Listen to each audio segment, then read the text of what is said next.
अखिया हसन हिंद के भगा दिल भरहाडू प्यार में ऐसन दगा दिल बारू कि जिया कैसे तू हर रहा से बिछड़ रहा के कि दूसरा से नहीं आया लगा ले बारू।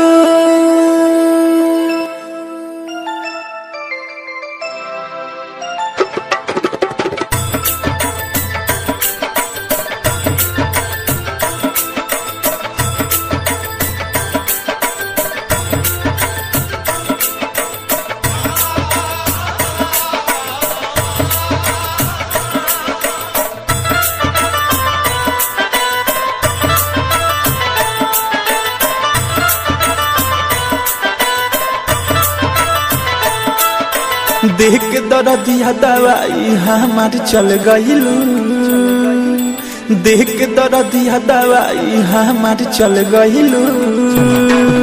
जी न मारी रानी बोल का कैलू, देख के दर्दिया दवाई हमार चल गईलू।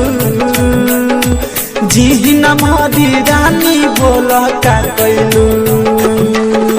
प्यार में वाद तू कैलू नाजुक मर दिल पर, प्यार में वाद तू कैलू नाजुक मर दिल पर।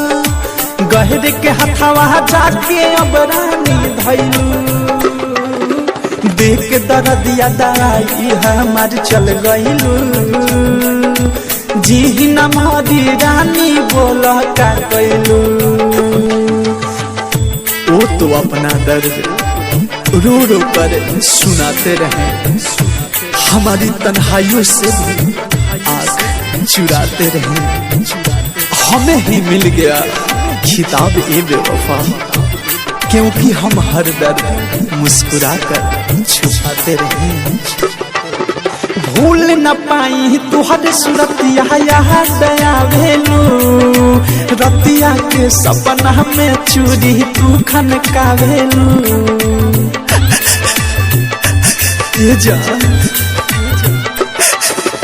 भूल न पाई तुहर सूरत यहाँ दिया भेलू, रतिया के सपना में चूरी तू खनका भेलू।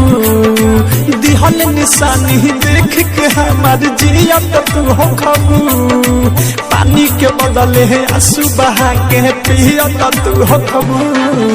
मुश्किल रहे तकदीरिया काहे खैलू, मुश्किल रहे तकदीरिया काहे खैलू। जी न मारी रानी बोल का कैलू, देख के दर्दिया दवाई हमार चल गईलू। जी न मारी रानी बोल का कैलू।